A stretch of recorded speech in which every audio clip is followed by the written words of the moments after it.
I have finally found the best controller settings for console players and PC players. I've been trying out some different settings and these are definitely the best settings. With these settings you can be hella smooth and you can edit fast. And you will have insane aim so you never miss your shots when fighting. And I will show you the best binds for claw players and non-claw players. And I'm gonna fully explain my settings and why I use them so you can understand the benefit of each setting.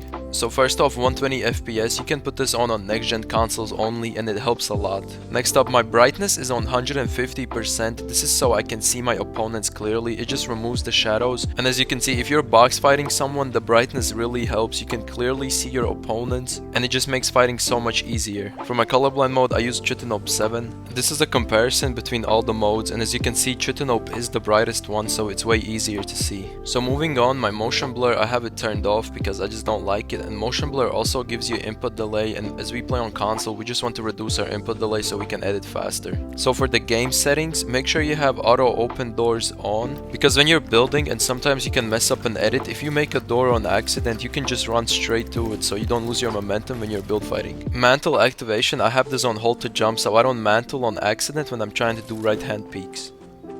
Hold to swap pickup, I have it off so I can just swap weapons with a single press. Toggle targeting, I have it off. Mark danger, I have that on so I can mark opponents for my teammates.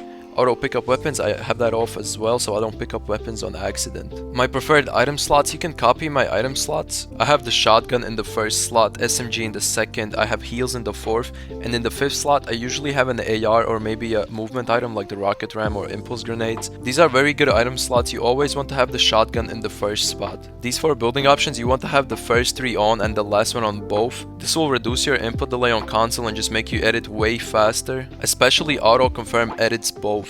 With auto confirm edits on both, you can quickly edit your builds with just one press. You don't have to confirm them, and you can quickly reset your builds with one press as well. And this is how I'm able to edit so fast on controller on console.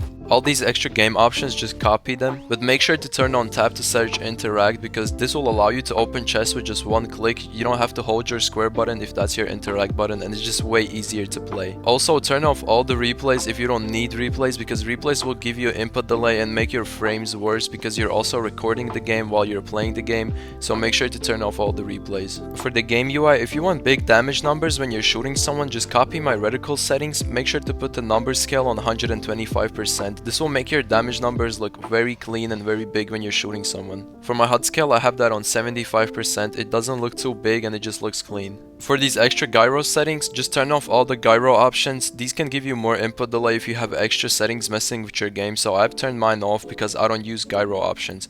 Same goes with keyboard settings. I don't play on the keyboard, so I just turned everything off. For the controller settings, these are very important. So first of all, build immediately, have this on. This will allow you to build a little bit faster. My edit hold time is as low as possible so I can edit faster, of course. My slide hold time is on 180 so I don't slide on accident when I'm trying to crouch. For the camera axis, have this on pitch, that's the normal setting, and for the camera time, have this on low as possible. Vibration, turn this off so it doesn't mess with your aim when you're shooting. My build mode sensitivity and edit is 2.1. I have it on both the same so I'm consistent with my edits. I also use advanced options, and as you can see, I have it on 39%. I feel like 39% is very good. This is how I'm so consistent. These settings are not that fast, but they're also not slow. You can definitely edit fast with these settings. I also turned off all the boosts so I can be consistent, and I feel like boosts can just mess with your aim, and I don't want any random boosts kicking in when I'm building. My ADS both is on 9% and I turned off all the boosts. If you don't know, I'm a complete laser. People think I have aimbot, so this is definitely a good ADS speed. At long range, this is so broken. A low ADS on long range is crazy. And look dampening is on 0 so I don't feel slow when I'm building and editing, and my input curve is on linear. Linear is the best input curve in my opinion. You can be consistent and you can edit fast with linear. And aim assist, have that on 100% of course. My dead zones are on 12 and 14%, but this is very personal. If you have stick drift, you probably need a higher dead zone, or if you don't have any stick drift, you can go even lower than this. But this feels comfortable to me, so I use 12 and 14%. And if you play on the PlayStation 5, make sure to turn off all the adaptive triggers because this can just mess with your aim and your editing speed. My audio settings are pretty basic. I just turned off music and all the extra stuff that I don't really need in game, and I do use visualize sound effects on so I can see my opponent's footsteps, because audio on console is pretty bad. So for my keybinds, these are claw keybinds. These are my keybinds, and these are very good if you play claw. If you still don't play claw, you can definitely try to switch to claw. I will also show you the best non-claw keybinds and non-paddle keybinds after this. If you want to learn claw, go check out my claw tutorial. I go more in depth on claw keybinds and how to actually play claw. So if you play claw, just copy these keybinds. And these right here are the non-claw keybinds. These are the settings I would use if I wouldn't play claw. A lot of people use these settings right here, and these are very good and comfortable for players that don't have any paddles or don't play claw. So if you want, you can also copy these settings right here. And yeah, that's gonna be it for the video. I hope these settings helped you and you learned something new today. Also, if you want to learn claw, go check out my claw tutorial. It's on my channel. And if you still haven't subscribed, hit that like and subscribe button. We are so close to 100k subscribers, so let's get that as soon as possible. More videos dropping soon. I'm gonna be grinding, so let me know what kind of videos you guys want to see. And yeah, I will see you guys next time.